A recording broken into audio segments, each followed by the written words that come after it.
why I love this podcast is because it's one thing to experience culture, but it's another thing to archive it. Everything is in divine order. There's no success without an L, first and foremost. What up? This is Andre Power. You are now tuned in to Creative Ambiance. What's good to my community? Joining me today is an individual who has transcended in so many different aspects of his life, whether it be through business as an entrepreneur, the founder of Live Link Up, or the co-founder of Selection, musically as a world-renowned DJ, as a designer, as an artist, as a tastemaker, even a world traveler, which we're definitely going to get into as well. But nevertheless, we have Andre Power joining us today on Creative Ambiance. How you feeling, brother? Feeling amazing. Feeling amazing? Yeah, it's been a great year. Absolutely, man. And I just wanted to share with you my gratitude for having you on. As I was telling you off camera, I've been looking forward to this conversation for a long time. I've been following your journey for probably close to 10 years now. So yeah, this is definitely a long time coming. And I'm curious if you were, envisioning this life that you live right now, or if this is something that you feel like you were just blessed with and are just experiencing through pure exploration, because you live a really extraordinary life. This is definitely not what I envisioned for my life. Coming from where I come from, I feel like a lot of people around me just kind of stayed where they are. And where was that? Born and raised in Philly. Okay. Spent, middle school, high school in Delaware, which a lot of people might not know, but it's declared the first state in America. That's like our tagline. Every is it? State has their tagline. Yeah. A lot of people also know Delaware as being like tax-free state, which is why a lot of like businesses are started in Delaware. But anyway, high school, college in Delaware. I come from a very like blue collar, I guess, like community. You know what I'm saying? A lot of people just kind of found their passion and found their career pretty early on.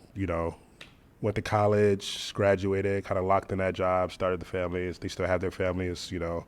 Kids are a bit older now. Their kids are like people I went to high school with. Their kids are in high school now. Wow. Okay. So, kind of giving away my age. Dating yourself a little bit. But yeah, so I feel like in high school and kind of growing up in that area, I feel like I always saw more for myself. I feel like I always saw something a little greater. I just didn't really fully connect to my peers and so other people around me.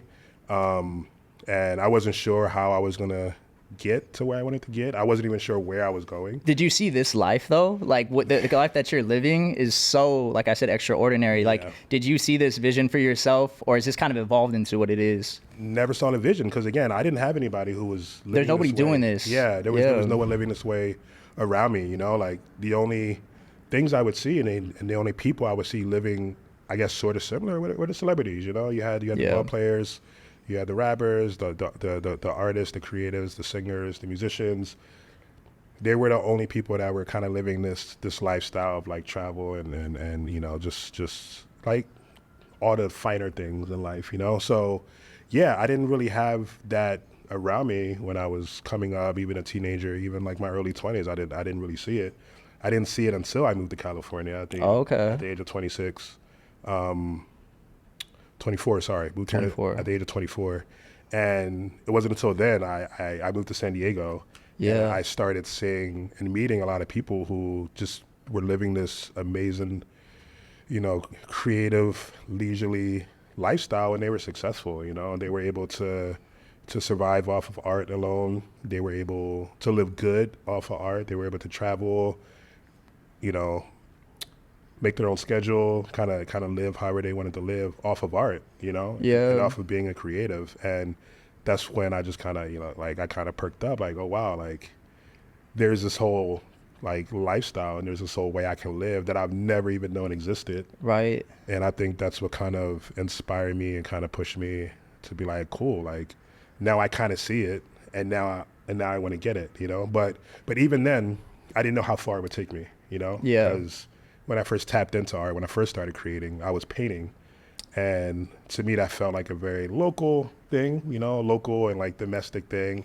Was it fine art painting? Fine art painting, okay. Yeah. So when I moved to San Diego at the age of 24, a lot of my time outside of my full-time job that I was working at the time, a lot of my free time was just painting all day, all night. I had a roommate who was also an artist, and we would literally just like put on some super vibey, like trip hop ass music and just lock in and paint like for 6, 7, 8 hours. And that was like a nightly thing. And we at this point, we had all this amazing art that we created. We had a lot of friends that were artists. So I started showing art in our home, and then it eventually evolved to me showing art and curating art shows at galleries in San Diego. But going back to your question, again, I had no idea these things existed, being in Philly, being in Delaware, and being in that area. I didn't know this lifestyle was even possible. They almost seem like polar opposites in terms of culture, right? What's that, like the East Coast and where I was? Well, just like Delaware, you know, and like areas, I guess, of Philly. I've never been to these places, so I'm not going to speak on that, but like they almost seem like they're probably a lot different in terms of culture, right? They're actually pretty close. I mean, Delaware is kind of suburban and like rural, but there is a city in Delaware called Wilmington. Wilmington and Philly have a lot of similarities. Right now, they're not the safest places to be. Oh, really? Like, yeah, there's a lot of. I love Philly. I love where I'm from. I can't imagine being from anywhere else. All the people I've met in this industry that are from Philly are just like the hustlers, the grinders, the creators. You know, we have some of the most amazing artists and creatives when it comes to music. You know, like physical art, fine art, just being creative. I met some of the most amazing people from Philly, and they also inspire me. Fire. But yeah, you know, it's like the gift and the curse, because if you're from Philly and if you're from this area, it's not the easiest to get out. You know what I'm saying? Yeah. So once you get out, you've already kind of made it. You know Oh, really? Just making it out in itself is making it. Yeah, literally. So me leaving that area, I'm like, damn, you know, all right, cool. Like, step one is already complete. I've already, in my mind, just leaving and having any type of lifestyle in any major city outside of that area, I've already kind of made it. So yeah, San Diego is one of the most beautiful cities in the country, in my opinion. So just being there and living a daily life and surviving there, I'm like, I've already done it. My dreams come true. Yeah, like that alone to me was making it. Just knowing that I was able to move to this place and survive and live good and then have a good life. You know, that's got to give you like a certain amount of confidence, right? Like that in itself provides you with the confidence to execute in other aspects of your life, which you obviously have, right? Yeah, not only the confidence, but I think the gratitude. You know, like again, when you come from places that aren't that developed or are kind of rough, or like a lot of crime, and you've seen certain things and you've experienced certain things, once you make it to a place where you can kind of put all that stuff behind you and you start moving forward and growing as a human being, you're successful, you're doing good, you're living your dream. I think the gratitude is so much higher at that level. That's a good point. Yeah. You're moving in a place of like full on gratitude. It's like, this feels good. I'm so thankful that I'm able to do whatever I'm doing every day. Does that mean that like everything else that you get in terms of blessings on top of that is almost like it's just a bonus? Exactly. I say that all the time. You know, it's like I had this thing. It's not the most positive thing to say, but like I had this thing I say where like I'm not supposed to be here. You know, like interesting. Given where I'm from, you know, my ethnicity and all the things that kind of went down for people my age.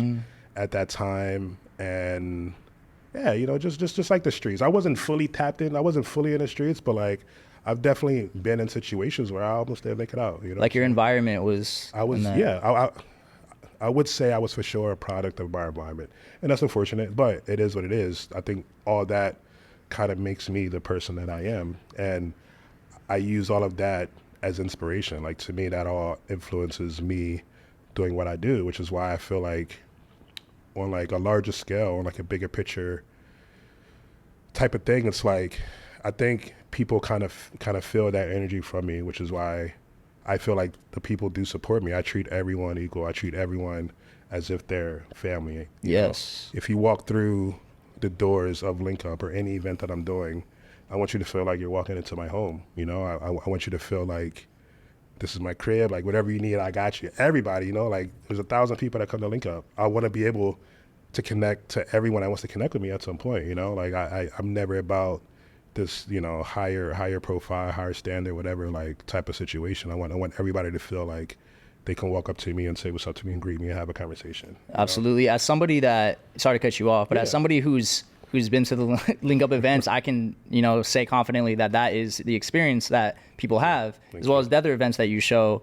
And speaking of, you know, the Link Up, which I want to get into a little bit later, do you think, you mentioned that you have come from like a blue collar lifestyle growing up in those different areas of the East Coast. Do you think that that's attributed to your characteristics as the person that you are today? For sure. I definitely seen my mother work really hard, like when I was coming up, 2 jobs, father, 2, 3, 4 jobs at a time. Wow. Older brother, 2 jobs, aunts, uncles, 2, 3 jobs. Like I was raised around this hardworking mentality, you know? So I'm definitely applying that even still today. Like people are like, yo, how do you do it, bro? Like how? I'm like, I don't know. Yeah. But it's just what I know. Like just traveling and like being nonstop, playing like 2, 3, 4 shows a weekend in different cities, sometimes in different countries. You know what I'm saying? It's like, I think I've seen my parents' work ethic when it comes to their careers, and even though it's much different, I'm applying that to my own lifestyle. I see what you mean. Yeah, and juggling a lot of different talents and mediums. Like I know I mentioned it earlier at the start of this conversation, but you have obviously your businesses as an entrepreneur. You have your DJ touring life. You're over here creating the most fire posters and flyers that I've seen. You are, you know, doing a lot of other things with art.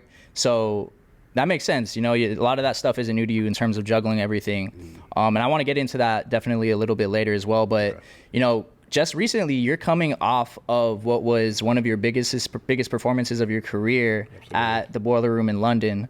Right. And talk about how that experience was for you, because it looked like it was a very emotional experience, and it looked like it kind of catapulted you into like a new like level or mindset, I would say. Yeah, for sure. So as you know, and as every DJ that's watching this or listening may know, when you play a Boiler Room, that can be literally a shift in your career. It can really boost you. It can really open up you to a lot of new lanes, just like more eyes, you know, actually being on YouTube and all the legendary Boiler Rooms that we've all seen, K Tronada, Fred Again, GOT. It's one of my favorites. Goes on. Yeah, list goes on of people who have played Boiler Room and have had these like amazing sets, great energy and like great music taste and all these different things. And you kind of see their career go from one place to another, which is beautiful. So I think there was that pressure slightly of like, all right, cool, like this is the one, you know, like I've been a DJ for 10 years now, and just like watching Boiler Room, being a fan and being so excited to just have a memorable set, you know, no matter where the Boiler Room was going to happen. So there's that aspect.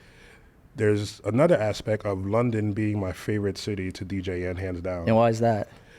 I feel like UK, London specifically, they really understand the music.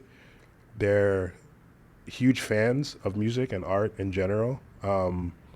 They have some of the best energy. Like they do. Because they're such fans of music, they react in a way that I've never felt really anywhere else, you know? Wow. So you drop that one tune and you see the crowd erupt. And as a DJ, as a performer, that's one of the most beautiful things that you can feel and have from a crowd that you're performing. Because you feed off of that, right? Absolutely. As a performer? Absolutely. Like, absolutely. That's my favorite thing about DJing. And that's part of the reason why I shifted from fine art to DJing. You know, when you're a painter, when you're a fine artist, or you create visual art, there's definitely a feeling that the people get when they're viewing your art. But that feeling sometimes is processed differently. It might be processed internally, or every so often somebody might look at a painting, you might see a little teardrop or something like that. Or they come up to the artist and they explain to you, this is how your painting made me feel. When you're a DJ or a musician, I'm a DJ, so I'm gonna speak from that level. Yeah. When you're a DJ and you drop that tune the reaction is instant. Like people just kind of snap in and they lock in and they just Real-time show you, feedback. They react right away. So I think, you know, it's to me it's very similar as an art form, you know what I'm saying? But yeah, again, I feed off of the people's energy, of the people's reaction to whatever I'm playing. So yeah, with London, I've always known I've had some of my favorite sets in the past 10 years. Some of my favorite sets of my life have been in London. Wow. So there was that aspect. The lineup was insane. You know what I'm saying? Like it wasn't just me and like some like smaller local DJs. You know, the fact that it was me, Joe K, Giles, one of my favorite DJs still, TXC from South Africa. We had Spinall. It was a legendary lineup. James Blake too, right? That was like my final. Oh, that's right. Yeah. And the fact that it was James Blake, the fact that I've been a James Blake fan since he's been putting out music. Oh my gosh. The fact that like his music has got me through some crazy wild times, whether good or bad. Really? You know what I'm saying? Just like being like an actual fan of his music and an actual fan of him as a person and just like his creativity. Seeing the set times and know that I'm like right after him. Oh damn. So I think him up.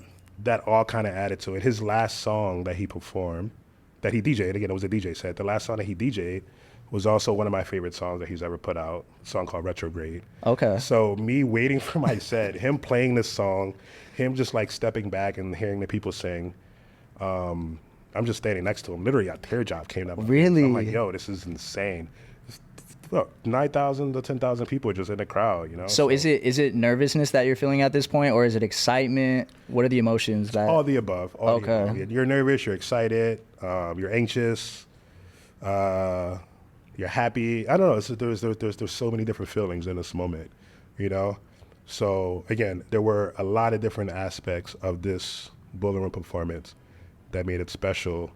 And yeah, for me, like, you know, all those feelings, excitement, nervousness, anxiety that you feel,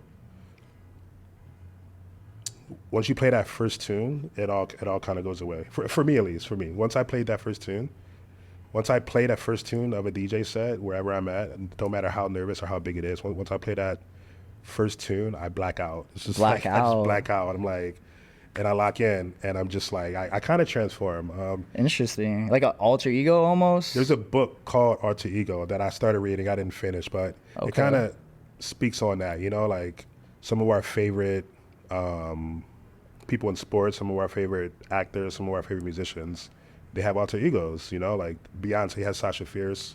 That was her thing for a while. I know she still does that. LeBron is the king, Kobe Black Mamba.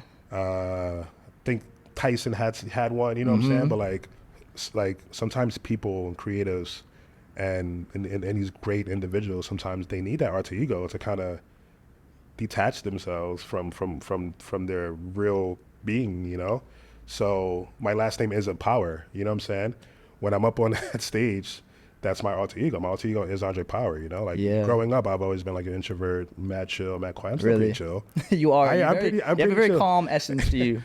I do until I'm on that stage. Yeah, Like you're screaming I'm screaming. I transform, you know? So I think like this alter ego effect is very real. So again, like I dropped that first tune, I just kind of blacked out, and I'm like, yo, I hope it's good. Like, I love that. Hope this ride is good, you know? And yeah, man. So there was a lot of anticipation going into this. I know my sets have very high energy. Yeah, they do. So knowing that I was going after James Blake, I wasn't sure of the energy of his set, but I think there was a part of me that felt like he would go all over the place, which he did. It was a very diverse set, an amazing set. I kind of heard it, but again, I was just like focused on like, let me just kind of listen to make sure I don't play the same tunes. Yeah. But at the end of the day, I just kind of want to see like how he performs, so I know like how to come in and how to, like, you know, That's important. have the best set for the day, even, you know, like it was a beautiful day of music, but I know what I bring to the table. Being a part of the selection crew, I feel like we all have similar palettes when it comes to music, Yeah. but there's just something that we all do a little different. You know what I'm saying? And I think for me, what I bring to the table is usually this high energy set, no matter what. So sometimes I'm kind of placed in the set times to just like erupt the crowd. You know, whether it's the beginning, whether it's the end. It's usually the end because people are like trying to go out with a bang. Yeah. So again, knowing I was playing after James Blake, I'm like, I gotta bring that shit, you know, because again, his set was diverse, but it kind of ended kind of mellow, and I feel like at something like Boiler Room, all the 9,000 plus people that came out, they were kind of waiting for this moment, you know, just this like moment where they can just like go wild, go ape shit. And that was the whole 90 minutes of my set. There's a lot of factors that were in play, it sounds like. So many, man. And it's, you know, there's only one other set that had that many factors, and that was when me and Joe K did a back-to-back set at Coachella. Oh, wow. Which is also huge, you know. Like, was that 2019? 2019. Okay, that's right. Yeah, 2019. We were billed as Selection, and we've done back-to-back sets before, but I think knowing that, okay, now this is an actual performance, you know, like 6 p.m. Coachella, which is like a great set time, one of the main stages. The sun is setting. Beautiful. The smoke is in the air, like the dust, and people are just locked in. And, you know, we didn't rehearse, but we kind of just made sure we were on the same page. You know Absolutely. what I'm saying? And that was the only other set where I'm like, this is a huge set, you know, like I definitely want to bring it. And I feel like it has a sentimental aspect to it as well, because I mean, I think that the story is probably out there somewhere, but like you guys came from doing like outside, you know, tent sets to like camping grounds sets, all the way to having your own stage for a set as a Coachella, as a collective. And I think that in itself is a testament to what you guys have done over the past over 12 years now. So that's true. Our first set at Coachella was I want to say it might have been 2014 if I'm not mistaken. And yeah, they had us on the campgrounds, and they had some of our artists opening like the main stages, but like a noon set at Coachella on a Friday is probably for like 20-30 people, you know. Absolutely. So yeah, just that evolution and just me being at Coachella probably every year after that, just like being like, yo, one day I'm gonna do this, you know? And again, for us to have that set time and for us to just like, just vibe out and lock in and have that moment together, you know, as me and him, that was extremely special. Special moment. Yeah, definitely. So coming out of this performance at Boiler Room, and you know, we just talked about the emotions that you went through with it. Where's your mind at right now? Like mentally, where's your headspace at? And how is your headspace different now versus like different, you know, I don't know, different times and eras in your life? I mean, I can say that like, you know, the Boiler Room hasn't come out yet.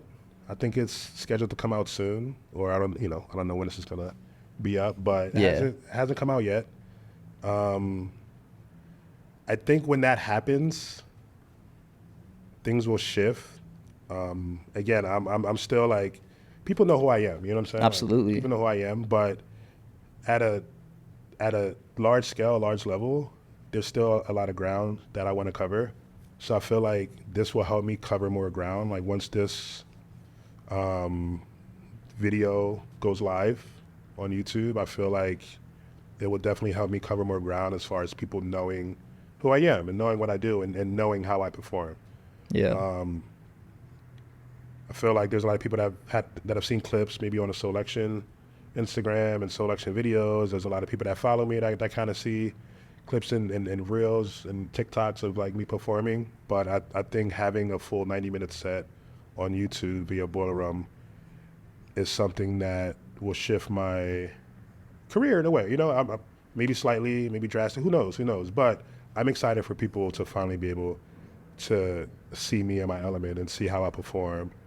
And I'm excited for people to be able to feel that and for people to be able to like put it on as much as they want and kind of lock it with me, knowing that this was an emotional set and a special set for me. I'm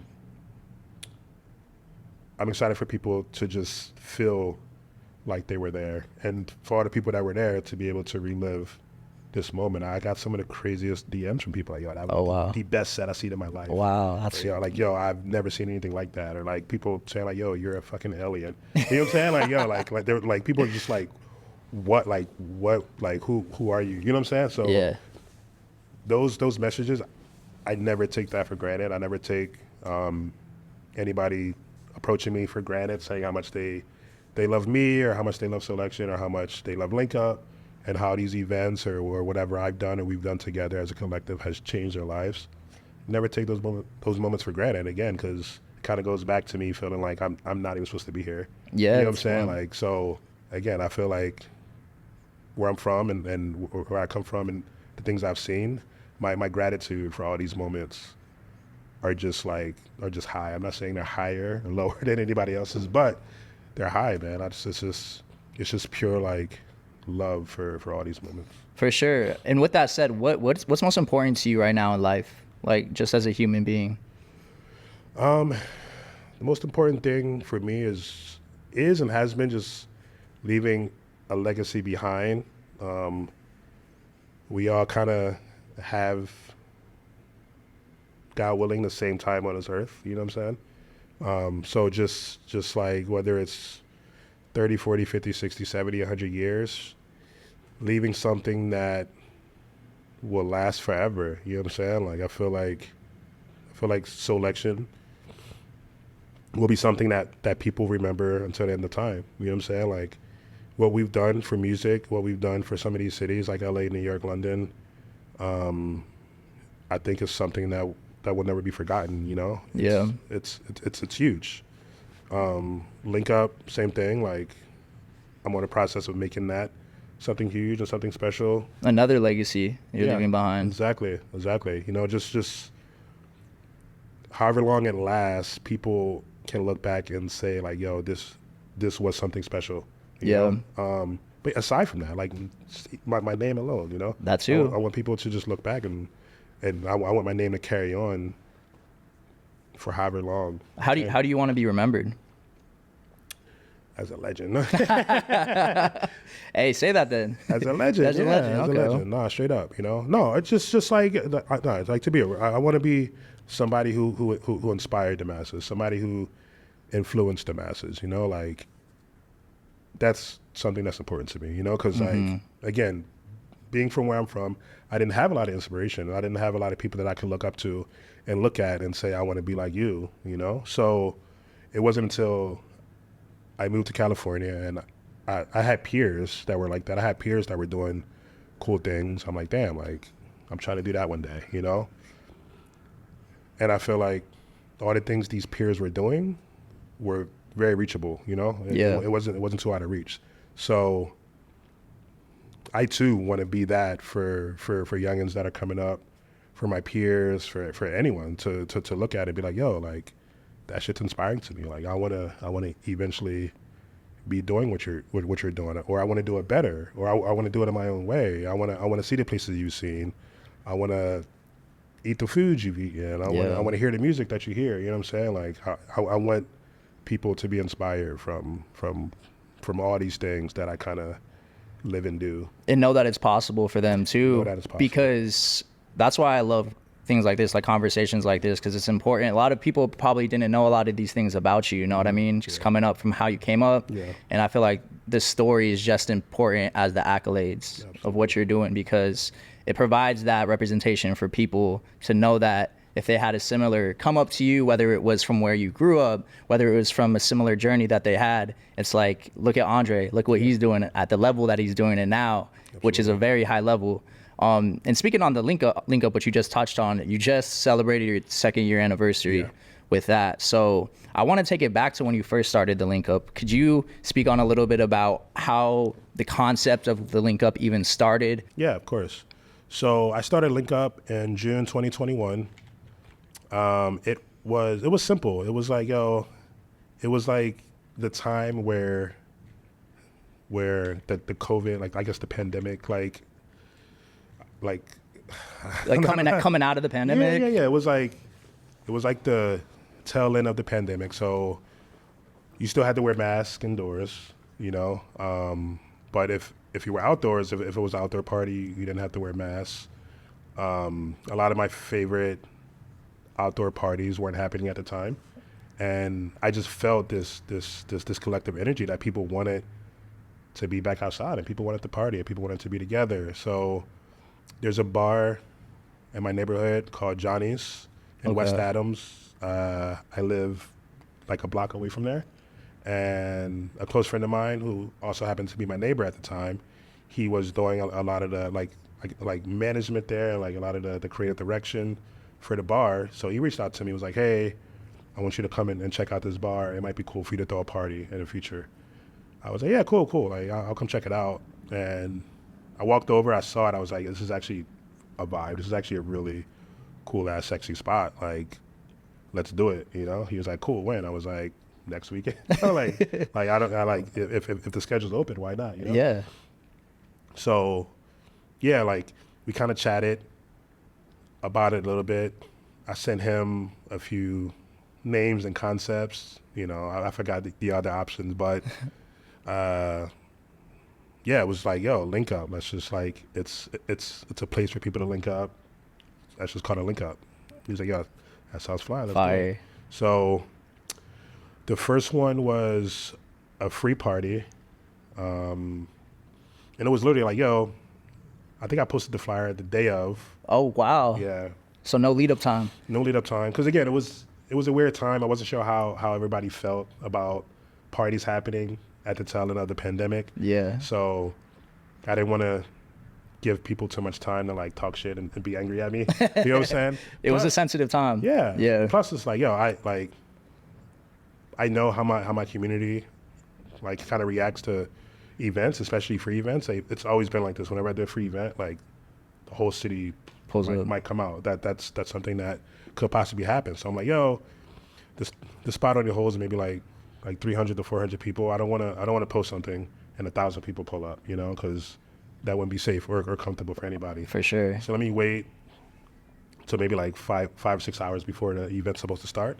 That's what I did. I think we were starting at 2, probably posted at like 9, 10 a.m. in the morning. And yeah, like 300, 400 people pulled up. The first one was amazing. It was beautiful. Actually, the first one, we had the DJ booth inside, and people were kind of going back and forth because, again, the inside of this bar is pretty sexy, you know? Fire. So the first one, the DJ booth was inside. A month later, I did it again, and that's when I moved the DJ booth outside, and that's when people were a lot more comfortable being outside. The mask mandate was lifted. There were some other parties that started to happen, and it was still a free party, but the word got out about it even more. So that weren't you having people pull up too, like Kate Tronada and like that was maybe like 6-7 months later. You know? Okay, that was like a little later in the year. Once it popped off, man. Like it popped off so wild because again, like the first 3 were free. And around the 4th, when I started charging, I didn't care about making money, especially at this time. Yeah. It was like, yo, like I just want to be able to control the people and control the crowd and say, hey, look, it's sold out. You know, like sold out, don't come.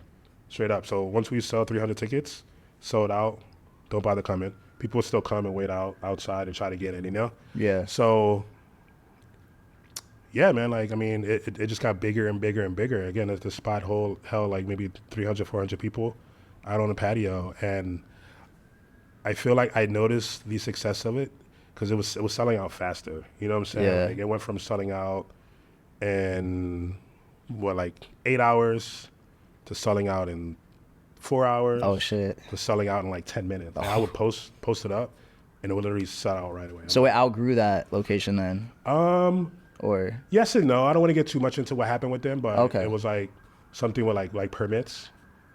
And that happened February 2022. 22. No, wait. Yeah, 22. Yeah, I think they hit me on a Friday. I was out of town. They hit me up on like a Saturday. Like, yo, we got some bad news. We have to like cancel your event. Oh my gosh. I already sold the tickets. It's already sold out. There's 400 people waiting to come. They're like, I don't know what to tell you. Like, we got, this permit stuff. Fire marshal pulled up. They said if we do another event, they're going to shut us down. I'm like, cool, I understand. I'll work it out. So I text all the homies like, yo, I got 400 people that need a place to party. Can all the homies like put in work to help me find a venue? And the homie Van, blessed, He Shout out connected me- Blessed. the homie. He connected me with Resident, which is downtown. They have a patio, and they were just willing. They were like, "Oh, yeah, sure, like come do it. We got you." So they were able to take care of us. That was a one-off thing, and then we moved to a The venue called Academy, right? Academy. Yeah. We were at Academy for maybe 6 or 7 months. I love Academy too. It's an Insomniac venue. They took care of us. And then I actually got reached out by Second Home to just kind of come and check it out and see if I would be down to have link up there. So I went through for a walkthrough. I met the team. And at the time, it wasn't really ready for what I wanted. They just had some furniture that wasn't able to be moved, and there was some other things. So I was like, yo, the spot is dope, but for what I'm bringing, like, I don't know if it's the right fit right now. They were like, cool, we'll hit you back, we'll change some things. Then they had me back like 2 months later. Like, yo, like, we want you to come back and see what's possible. Came back, it was literally perfect. I was like, all right, cool, like, I'm down to make it happen. So we moved it there, and to me, Second Home is one of the most beautiful venues. I've been around the world. I've never seen anything like that. I've never seen anything like it either. And I think it's perfect with the link up. It really is. I agree. So yeah, man. I mean, we started in 2011. I'm sorry, in 2021, and I think just like knowing that it was something special at that time because it was the end of COVID, and people just wanted something fun and cool to do. The natural wine aspect is something that's close to me and close to my Oh, really? heart. Yeah. I have a huge love for natural wine right now. Oh, wow. I actually have a collaboration that just came out with one of my favorite natural wine brands called Wonderwork. Okay. So yeah, you can go get that. It's called Juicy Fruit. Juicy Fruit? Yeah. But yeah, Fire.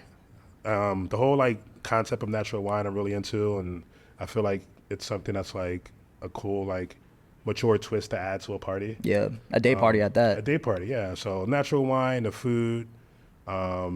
At Second Home, I put out games like Uno and fire. Jenga and cards and stuff like that. So again, like I mentioned, I want people to feel like they're in my crib. So like, if you come to my crib for a dinner party, these are the things that we actually might do. And there might be some Uno, and there's definitely going to be natural wine, and there's going to be good food. It's good music. You know what I'm saying? So I want people to feel like this party is an extension of my home.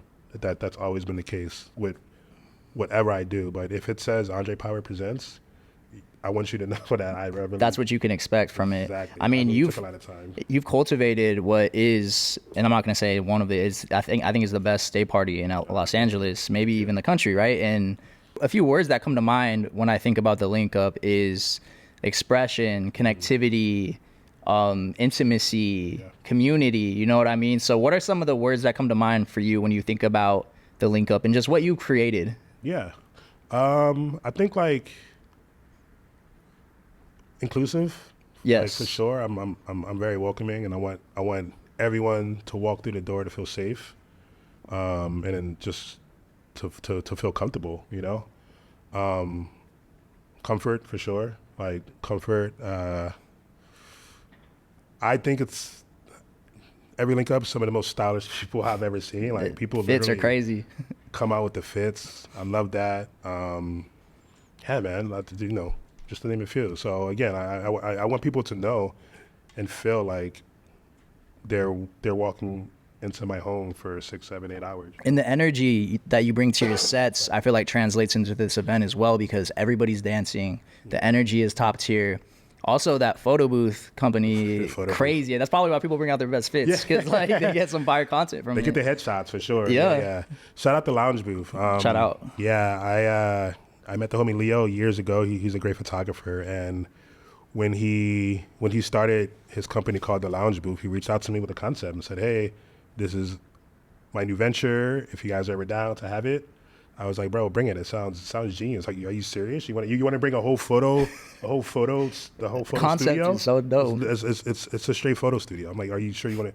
This is a great idea. Like, of course. So we were able to find a spot for him, and yeah, they build photo studios for events. It's the most amazing and cool thing. Yeah. So yeah, I was like, yo, for sure, like come through, and like, that also adds to this element of this event, you know. And at times, people who haven't experienced Link Up yet, this is the only negative thing I'm gonna say. What? People who haven't experienced Link Up yet, at times they're like, bro, your ticket prices are mad high. Like your tickets are kind of expensive. Like why? I was like, I'll put you on a guest list to come. those people who come up to me and say that, I'm like, I'll put you on a guest list this one time to come and experience Link Up, and I want you to come to me and tell me if you feel like it's worth $30-$35.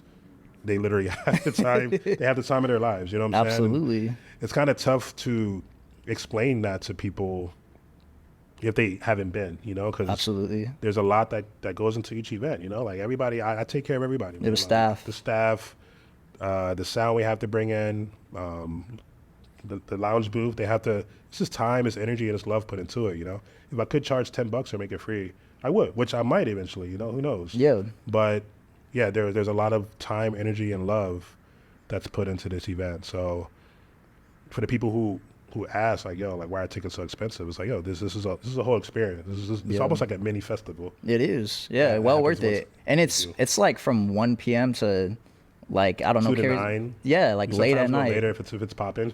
Yeah. Shout out Second Home for letting us go later if it's popping. And yeah, man, like something else I want to mention too is something that's important to me, that's always been important to me, ever since I lived in San Diego, ever since we started Selection, is putting people on and giving people a platform that they never had before. So something I do each month that a lot of people might not know is each month the opening DJ is probably a DJ who's never DJ'd in front of anybody. Oh, really? Yeah, every month. So the first DJ slot is usually 2 to 4, a 2-hour set time. And I've literally had people come up to me and DM me saying like, yo, I just started DJing. Or even creatives, or if you're a model, if you're an actor and you're new to DJing, and you approach me and you tell me, I might put you on that time slot. You know? It's Yeah, like, that's love. There's not a lot of people there, but it's still something special for you to be able to perform and do your thing in front of people. You know, Yeah. I don't care if you're good and not experienced yet.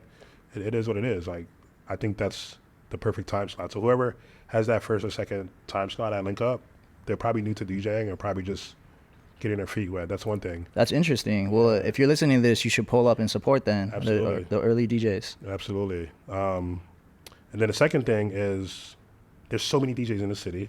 Oh yeah. So I have this thing where my goal is to never book the same DJ twice. Really? So I've been doing this party for 2 years, and there's probably only been 3 or 4 DJs that have played Link Up more than once. Wow, I didn't know that. Yeah. So literally everyone, I think Gianni Carter, Bless, maybe Domi Ricky, Olea, obviously. because he's part of the group. So yeah, I mean, so Domi Brick, I think Domi Brick, this is the second one he played, this last one we did. So yeah, there's maybe been a handful of DJs. Sasha Marie, she's maybe played a couple. There's only been a handful of DJs that have played more than one, but everyone else in the past 2 years, they've only, it's like a one-off thing. That's and amazing. I really want to like try to keep pushing that. You know what I'm saying? Like, again, there's so many amazing DJs in the city, and there's so many different DJ subcultures. You know, you have like the hip hop, like DJ scene. You have DJs that only play house music and DJs that only do certain genres. You know, so the I think Afrobeats, exactly. Like yeah, there's so many homies. So I feel like the fact that this party is so open format, it's a perfect opportunity to bring all these worlds together, you know? So and that's that diversity, inclusivity aspect that you're exactly, saying. exactly. Okay. And they're bringing out their own communities, you know? I also never want to promote the DJs that are playing, because I want people to come out for the party and not the DJs, if that makes sense. Yes. You know what I'm saying? So if you know who's playing, you might want to come out to support, or you might want to be like, nah, I don't like any of these DJs. Who knows? But I feel like it's been a thing for me to always want the party to sell the tickets, not whoever's performing. You know what I'm saying? I see what you mean. Not me. Yeah. I want the party alone. I want people to come out knowing that they're going to hear some good music. And it's going to be a new experience that they haven't really experienced before. Exactly. That's beautiful, and I think that aligns well too with whole mantra of like, or essence rather, of what Selection is in terms of putting on new artists too, right? Yeah. Constantly putting on new artists, producers, creatives in general, and you're just doing that in another form with the Link Up, right? Absolutely. And I think that's special, man, because like that's something that people will never forget, man. Like whoever gave them their first shot, I'm not saying this is why I do it, but Yeah. whoever gave them their first shot or their first opportunity that's something that will last a lifetime. And that's something, going back to legacy, that's something that they're probably going to pass down to their kids. Like, yo, there's this fool named Andre Potter. You let me play this party, and now I'm DJing Coachella, and I'm DJing these major festivals. But I remember that first time when I was only DJing for 4 months or 6 months, and I played this party called Link Up, and now here I am playing whatever, I'm on tour and I'm doing these things. And it's the silent legacy too, because not a lot of people like know this is happening, but it's like you're leaving these footprints on people's lives, which is. I love that. I care about that a lot. Yeah. I really do. Again, I was doing it in San Diego as well. That's kind of when it started for me. San Diego, I was out there creating the art shows and the gallery shows. The artists I was finding in San Diego, same thing. They've never showed their art. They've never hung their art in galleries or at events. It's just like a lot of them would just paint as a release, or a lot of them would just paint for fun, or a lot of them would just do it because they loved it. They didn't really care about showing their stuff, or they thought they weren't good enough to show their work. So here I come, like, yo, like they would come to the event and they would look around and kind of connect and network and come to me like, yo, this is dope. Like, I'm an artist too. I'm like, yo, let me see your work. I'm like, yo, this is actually fire. Like, I'm gonna put you in the next show. Oh, wow. Know? So, yeah, I mean, this is back in 2008, 9. Oh, back in the day. Yeah. This is before selection. So, and again, those artists still come to me today. Mind you, this is like 14, 15 years ago. Wow. These artists still hit me today. Like, bro, if it wasn't for you, like blank, if it wasn't for you, I wouldn't be doing this. If it wasn't for you, I would have never shown my art. If it wasn't for you, I would have never showed my art at this show where I met my wife and had these kids, and I built this family because of this moment, So That's such a good feeling. I imagine. So wow, man. And again, I don't know where it comes from. I feel like that might have been my calling in life, Is that like your why, quote unquote? You think it could be? I don't think I know yet. I don't think I'll know.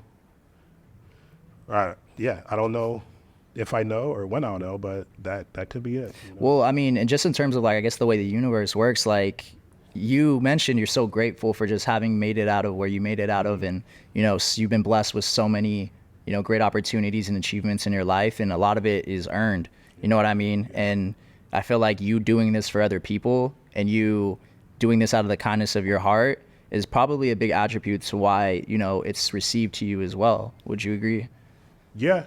Karma. Yeah. Absolutely. Karma. Yeah, exactly. Karma. Absolutely. But again, I don't, yeah, I do it out of pure love and just pure passion and just, I don't know. I feel like why not? You know what I'm saying? For sure.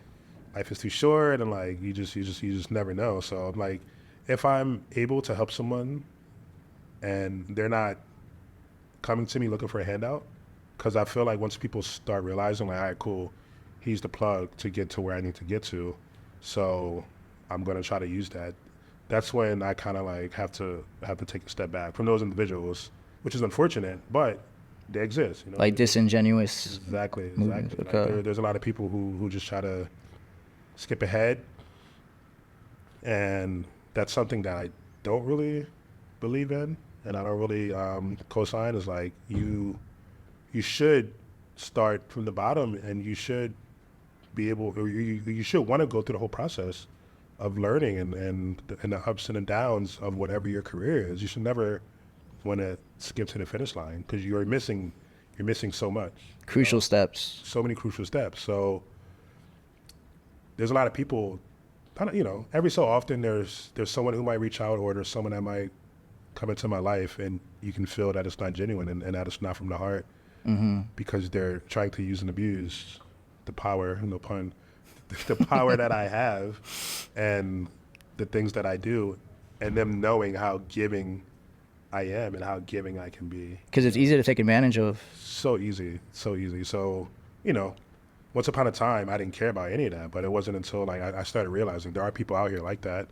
I kind of had to take a step back and I need to kind of pay more attention, I guess, Yeah. Have you had to learn how to set boundaries for yourself? I have and I haven't. Again, it takes time to really like know and learn people's true intentions, but I've kind of recently have had these like subconscious boundaries just because my schedule in life has been so hectic lately. I don't really have the chance and opportunity to connect with the people that I even want to connect with. Yeah. So, yeah, there's like, it takes a lot. I could imagine with everything you have going on. Yeah, yeah. It takes a lot now, today, at this current moment, to kind of break through that wall and just getting on the phone with me, Yeah. Like, they're getting a text back. So I'm sorry, homies. It'd be like that. Yeah. How do you manage your time, with all this going on, like, and not get overwhelmed? I'm sure you get overwhelmed at times still, but are you intentional with trying to, manage this crazy workload that you have? I am, but again, going back to my parents, man, it's like they had this work ethic, and it's like you sleep when you're dead. It's like, I don't know. It's like that's horrible to say, and it's weird to say, but it's like I love it so much, and I know when to slow down so I don't burn out. That makes sense, Like, You know yourself. I know myself. I know my body. I know my immune system. Like when I start feeling a little sick, it's like, all right, cool. I need to take it easy. I need to not do this. I need to eat better. I need to work out more and do things in a certain way. So those moments come often, and you just gotta read your body and know your body and pay attention to your body to know when to slow down. Again, as of late, this past summer, I've been great. I've had a lot of energy to do a lot of things. But the other side of that is like, you have to ride the wave, there's waves that come. And if this wave is pushing me in this direction to like hustle, who knows when that wave is going to settle? Yeah. So you have to ride the wave. There's this momentum that comes with a lot of creatives and artists, and you don't want to kind of like not pay attention and not ride this momentum when you have it, because who knows how long it's going to go. So Because it's not going to last forever. it's not going to last forever. And I just have that mentality. It's like, like things are popping now. Things might not always be popping, especially when it comes to music and creative things. It's like there's somebody waiting to kind of take your spot, or not literally, but there's so many options, so many other cool things happening. So if I'm the shit right now, if what I'm doing is popping, if people want to see me, support me, bring me out to these places, I feel like now is the time I should be doing that. There's got to be a lot of pressure on you. Nah, again, it's not, because it all goes back again to your like parents, the gratitude to my family, to where I'm from, and then to knowing like, like when I started creating, when I started DJing, when I started doing music, I had this, I had goals and I had dreams. I reached them shits in like a year. You know what I'm saying? It's like, all right, cool. Like what now? What's next? So you gotta dream bigger. You gotta set higher goals, and I continue to do that. Yeah. But my goals and dreams aren't out of reach, and they've never been. So I think that kind of helps me, I guess, grind harder and grind at a very, I guess, like steady and realistic pace. Okay. You know what I'm saying? It's like, it's never these massive dreams, because I've just never been that way, It's always been like, all right, cool. Like in a year from now, I want to have this. I want to do this. I want to have property. I want to have this property. I want to have this business. I want to, like very, very, very like cool, easy, accessible things to kind of get at a person of my age and my level, Got you. Yeah. Where do you draw your inspiration from for these things? It's all to say, but my peers, man, honestly. Like, Who you surround yourself with? always, yeah. Who I surround myself with, the people that I connect with along the way.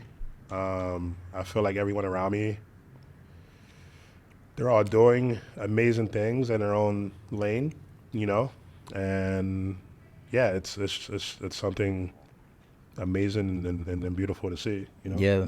They're humble about it. They don't brag about it. It's usually pretty low key. I love that shit. I love it, Yeah. I love it so much. So again, like, me having friends that are like, yo, it's Wednesday at 4 p.m. You want to go to Paris tomorrow? Yes, I would love to. Let's go. You know what I'm saying? Like Yeah. that's the shit I live for. You know, like those are the moments I live for. Those are the friends I want to have. It's just those are the things that inspire me. Just like, yo, like being able to live this life and being able to do things that you want to do and move how you want to move. That was always a goal of mine, you know, and a place I wanted to reach. And I feel like I'm finally there, you know. So yeah, I'm inspired for my friends that are able to do things that way, and my friends that are able to live a certain way and be humble and that are very successful at whatever they touch, you know? Yeah, that's a certain level of freedom that not everybody gets to obtain or experience in their life. So that's a beautiful thing. Yeah. And I know that traveling, you mentioned, you know, going to Paris on the drop of a dime, like travel is a huge part of your life, right? And I'm sure you draw a lot of inspiration from traveling. So can you talk about the role that travel plays in your life and like how you draw inspiration from that as well? Yeah, for sure. So yeah, I would like watch TV growing up, and I would see these places, and yeah, it's just like, man, I wonder how life lived. I wonder how life is there. I wonder how life is in Australia. I wonder how life is in South Africa. I wonder how life is in London. I'll probably never see these places, but You thought that? I thought that, you know, because again, I didn't leave my area until I was 23. That's true. Yeah, went to like Vegas, you know, but my first time in California was when I was 24. I never left the country. Wow, up until that I point. went to Cancun. I don't count. That's a part of the U.S. in my Yeah, opinion. That's like an extension of Miami. Totally. So yeah, I went to Cancun for like a high school trip, but yeah, I never left. I never left the country coming up. So for me to see certain places on TV and film, and in geography class in high school, and social studies class in middle school, you know what I'm saying? Like to see all these places, it just felt so out of reach. So once I came here to California, I think things started to become more in reach and more accessible, you know? Like I guess traveling and seeing more of the world. So yeah, I mean, I feel like I kind of had a late start to traveling, and once I don't know, man. Once I got bit from that bug, or once I got that itch, I was like, yo, this is a part of my life now. Yeah, you travel a lot. Travel a lot, and that kind of goes hand in hand with like, I think the inspiration that I get from traveling is also very special. Whether it's the art, the food, the people you meet. Sadly, seeing like the poverty in some of these places, and like, you know, like I had this moment when I was in India. I went to India twice in 2019, and I was in Bombay, and a lot of the city is just like slums. The slums are like tents, and just people kind of like washing themselves outside, you know. And I'm in India walking around this slum, and these people are so happy around. These people are the kids are smiling, the kids are playing, people are running around, people are having such a good time, and like the joy that they have because that's all they've ever known. That's something else that inspires me. You know, it's like we don't really, I don't know, like I think we sometimes take advantage of a lot of simple things And take a lot for granted. Yeah, being like a first world country, I don't know, we like take a lot of things for granted. So For sure. seeing things like that just pushes me even more to like want to do more, to really appreciate the things that I have. You know what I'm saying? So yeah, like those moments, seeing those places when I travel, and yeah, just wanting to see every different culture, lifestyle, community, ethnicity, I want to see it all. Like at this point, I'm like, I'm on a mission. I gotta. I feel like you have seen it all at this point. You've been to so many places. I haven't. You haven't? I've probably touched like 60 or 70 countries. Man. But I think there's like 190 total. Does that open up your perception too of just the way the world operates as well? You know, because I'm sure if you compare your mindset now versus when you were 23 or 24, before you traveled? Not only the age difference, but just your perception on life before being exposed to all these different cultures, right? Yeah, absolutely. Because I mean, people have different upbringings and backgrounds and different like cultures and different beliefs, and when you're in their country, it's like, oh, like cool, like I can't really say anything, or I can't really like challenge what you believe because I'm here, and yeah, I get so inspired in these places and just like connecting with the people that are from there, trying their food.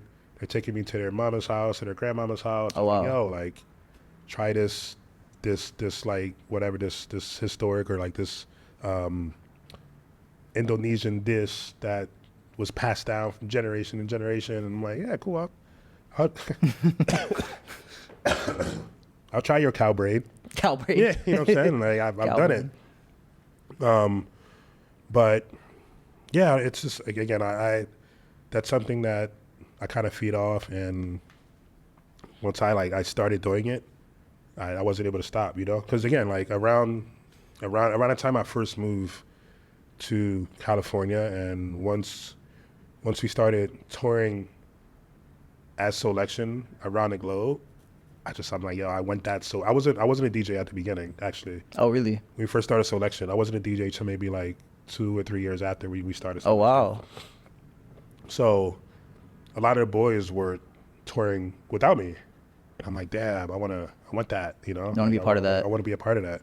So I think that's not why I started DJing, but I think that's why I worked harder to become the DJ that I am, because I wanted to be able to be on these tours, if not my own tours, and see all the places, Are there some more notable trips that you've taken, internationally? South Africa is always amazing. Like Cape Town? Cape Town and Joburg, yeah. We've gone as a crew there twice. Both times were like extremely special and legendary. Whenever we do trips as a whole crew, they're always special, And I think that first trip to South Africa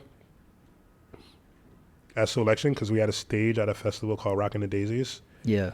That first trip was special, man, because it was cool that it was the first time a lot of these artists and DJs have met, because we have DJs from all over the world. So people from Amsterdam, London, just like all over, like U.S., Canada, Mexico, Portugal, all like literally the whole globe. So they've been like texting each other, sending music back and forth, and group text. We have like a group text like the whole crew. So it's just like having conversations within that, being on FaceTimes, all this stuff. But for them to meet for the first time in person in South Africa, for example, and to hang out for a full week, just seeing how like everyone kind of interacts with each other, man. I think those moments are always the most special to me, Okay. It's like a family reunion at times, you have these people who might have never connected, Yeah. that are fans of one another. That's the thing about us too. We're all fans of each other. That's true, yeah. So for them to be a fan of the next person and to finally meet in person, like, the energy is just much higher, and like the frequency is just much higher at this point, I'm sure in terms of what that contributes to your musical palette is also it is, yeah, impactful. Absolutely, because we're trading music now. A lot of producers are working together. I have photos of like, let's say like Sengo and Jael in the living room making a track. You know what I'm saying? Like Jero Vendau and Shaka Lion. Just like they've never met in person, but they're able to sit there, open up Ableton, and just create. Yeah, really they're cool. all beasts too. Yeah. I met them in the same room. I could imagine It's wild, what man. comes out of that. It's all legends to me, man. They're all legends in my eyes. Absolutely. How do you prioritize your health when you're traveling so much or just touring in general? Are there some things you do to prioritize? I do take vitamins. I try to work out as much as possible, even just like some cardio to keep the heart going. But it's not easy. I'm gonna be real. It's not. Yeah. It's not easy. I think that's something you really have to put a lot of focus into. There's always room to be better, for sure. Especially for me, like there's There's like, I'm always kind of like beating myself up at times, like telling myself that I could be better. So yeah, I think like just knowing and reminding myself to do better, that's like the first step, you know, just knowing and acknowledging that you can do better Yeah. is really the first step. So yeah, every chance I get, I'm just being kind of aware, conscious of like, you need to take care of yourself. It sounds like a challenge to balance it all. Absolutely. You know? It is. Because, you know, there's always the different time zones, you know, like to be in LA, go to New York, which is only 3 hours, but then from New York to London, back to Vegas, maybe to South Africa after that, maybe to Dubai. Your internal clock is just Oh yeah. is done. It's off, you know? So Yeah. you're putting a lot of your energy into like staying awake and just adjusting, you know? Like Recovering. straight up. It's that simple. Just trying to recover, trying to adjust, and just trying to perform at your best as a human and as a performer, you know? For sure. So that sometimes is the priority that you kind of set for yourself when it comes to traveling and taking care of yourself. You know, I think the extra stuff is taking vitamins and working out. So again, I do my best. You know, I always aim to have hotels with a gym. I'm gonna start carrying a jump rope. Oh really? Yeah, just to, you know, Stay I active. can do that wherever, you know. For sure. So yeah, again, it could always be better, but it's not easy. And speaking on the balance piece, can you touch on the multidisciplinary aspects of your career? I mean, we've touched on it already, but like, you know, the DJ, the running a business, being a designer in a lot of different facets, being a tastemaker, Yeah. you know, all these other streams of mediums. Can you talk about the importance of being a multidisciplinarian in today's world in terms of being a creative? Yeah. I mean, I honestly feel like in today's world, it's the most important time to be multi-hyphen, whatever you want to call it. 'Cause everybody's so good at what they do. Yeah, they are. Everybody's so good at what they do. I feel like I wish I had the tools that a lot of students in high school have now, you know, being like 15, 16, 17, even younger, man. I mean, like 11, 12, and knowing how to edit videos, knowing how to shoot film, photography, graphic design, knowing how to be a producer, Yeah. use Ableton, use, you know, all the different software. AI's now here too. Yeah, that's true. That's true. But I mean, again, I didn't have these things when I was coming up, you know. So Yeah. I had a later start on a lot of different software and a lot of the tools that these like teenagers have now. But I think, you know, for me, it helps me kind of be one step ahead or one step apart from everyone else around me. It's not a competition at all, but like just me knowing that I have these different visions when it comes, or these different outlooks when it comes to things, you know? So like me being able to create a brand from the ground up alone with, you know, from scratch, like, cool. Here's the branding, here's the deck, here's the logo, here are the photos, here's, you know, whatever, the sound that I hear, you know what I'm saying? Yeah. Like, being able to do that, I think, is very important, and I think I'm extremely grateful to have all these different, I guess, like mediums that I can use, you know? It sometimes sets you apart from the next person that's having to hire somebody to do all these things, you know? So Is that why you had to learn these things early on? Was it out of interest to learn them, or was it out of just like, I need to do this because nobody else is going to? You know what's crazy? I think when you're an artist, and I feel like a lot of artists can understand this, when you're an artist, you're more than likely good at a lot of these things. You just don't really take the time to like nurture and really put your energy into it. So I feel like if you're a photographer, you're probably a great graphic designer. If you're a graphic designer, you're probably a great architect. You know what I'm saying? Like, Yeah. Because I personally feel like it all kind of goes hand in hand. You just kind of have the creative vision. Like you know? interconnected with each other, right? Yeah, exactly. So I feel like, you know, I started drawing, and drawing led to painting. Painting led to graphic design.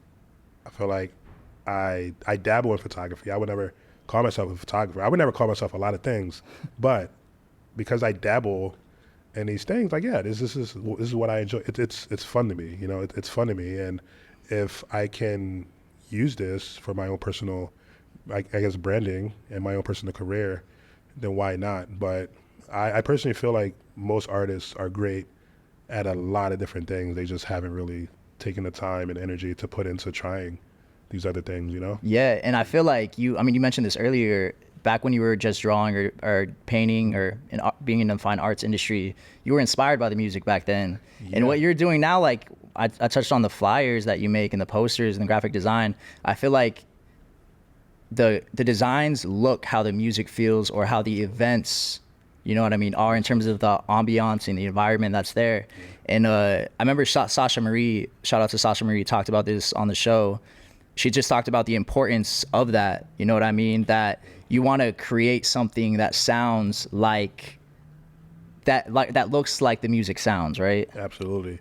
Yeah, I think that's I don't know what you call that, but like it's like, you know, if you it's about the full experience, you know, even like going back to Link Up even, you know, like I care about every detail of the branding and of the experience of Link Up, you know? So when people walk through the door, I want them to hear amazing music. I want them to eat amazing food. I want them to smell some, you know, whatever, whether it's incense or candles. I want them to smell something. You're trying to touch all senses. Yeah, exactly. All five senses. Exactly. And that's important to me, you know? So again, you know, like you mentioned, when you make a flyer, when you make a poster, when you're doing graphic design, you want people to be able to connect to what they're going to experience whenever they show up to whatever you're promoting. You know what I mean? Yeah. Like, if you can do that with art and design, your job is complete. You know what I'm saying? Like always. Mm-hmm. So if it's for example, if it's a party that's in the daytime or an event that's in the daytime, in my opinion, it should be light. It should be fun. It should have a lightness to it. You know, if it's a party in the evening, it should be dark. It should be, and it can be dark. It can have darker colors, primary colors. It can have that vibe, you know? You're evoking emotion absolutely. Out of this. Absolutely. Because I feel like if you see a poster for a party that's in the day and it has a dark energy to it or a dark look to it, not energy, a dark look to it, it's not going to connect to those senses as you going and having a light, fun time. You know what I'm saying? That's a good point. That's why a lot of those like underground flyers are very dark, right? Yeah, exactly. They give that vibe. Exactly. Yeah, man. That's all important when it comes to like visual communication. Literally, a very simple term, but yeah. And you put a lot of effort too in your marketing as well. And I think that's obviously really important in today's age, right? Yeah, I think I do. I mean, we could always do more, you know. Yeah, we could always do more, but I think I do. I try to get the point across as simple and effective as possible, you know, just like straight to the point. This is what it is, and this is what you're gonna experience. I hope you come. I want you to come. Like, come have a good time. Come party with me and come party with my friends, you know. Absolutely. Yeah. Cool. Well, can you touch on what the future of the Link Up, the future of Andre Power, and the future of anything else, whether it's regarding selection or, you know, just anything that you're touching, what that looks like? Of course. I think for Link Up and for Andre Power, and even for selection, I can speak on all these things. I think the goal has and will continue to be to reach as many people as possible, you know? Like, I want to continue to spread what I'm doing, whether it be Link Up or anything I touch. I think the goal is to always connect to as many people as possible so they can feel what we feel and so they can see what we see, so they can experience what the people of LA get to experience when Link Up once a month or in New York or whatever, you know? I mean, yeah. I could say the same for Andre Power. Whatever I touch, I want to be able to connect to more people. I want to be able to inspire more people. I just want more people to be able to enjoy and again experience what I'm about and what I care about and what I touch. Same with selection, man. We've been doing this for 12 years now, and we have a lot of people that support us. We have a large community globally, but there's always more people to touch, you know, because we're trying to touch the world, you know. Like, we want people to feel this, you know. It's something extremely special that I would just love for every inch of the planet to feel this, because some people need it more than others, you know.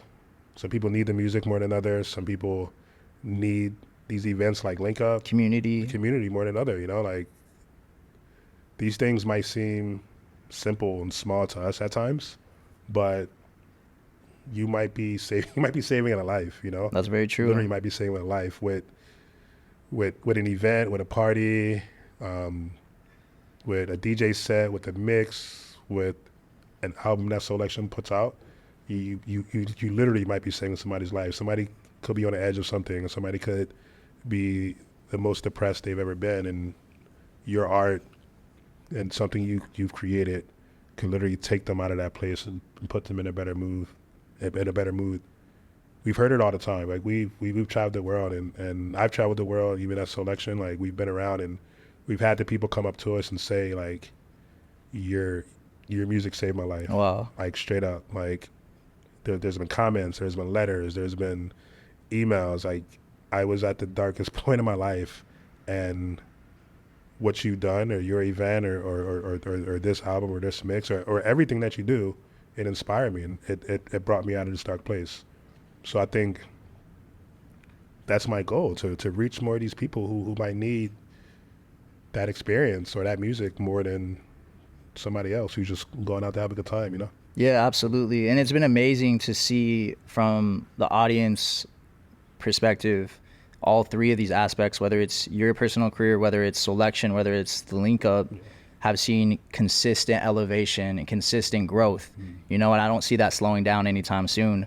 And God willing. God willing, yeah, God willing. Let me knock on some wood, but it's been a beautiful thing to see for me, and I'm looking forward to continuing to see that growth for you, for Selection, for the Link Up. And I appreciate you being so vulnerable today and having this conversation with us and letting us into this, you know, very like personal aspect of your life. You know what I mean? I don't take that for granted. Yeah, thank you. And I'm looking forward to seeing what's to come next for you. Yeah, thank you so much. Me too. Me too.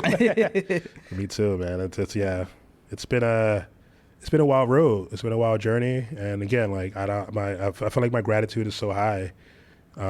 So I literally never know what to expect, and I'm extremely grateful for every inch of success that precedes the last. You know, like I'm extremely grateful for everything that comes my way. Yeah. So, yeah, I'm excited for even more growth. I'm glad I was finally able to do this. Yes, sir. It's been a long time coming, a long time in the making, and thank you for being patient. Of course, yeah. Patient. Well worth the wait. Yeah, thank you for being consistent, following up consistent, and I'm excited that this is my first actual podcast and my first time doing anything like this, man. Long form conversation. Yeah. I'm excited for more, man. Yeah. I'll probably come back soon. Yeah, we'll make it happen again. A little update, you know, maybe a year or 2 or 5. Absolutely. And I like I said this already, but I want to, you know, reiterate that this means a lot to me. And, you know, I was already a fan of you, but like now hearing this story, I feel like, you know, I'm in your corner. I'm sure a lot of people listening and watching are going to think the same. So we appreciate you. Thank you, bro.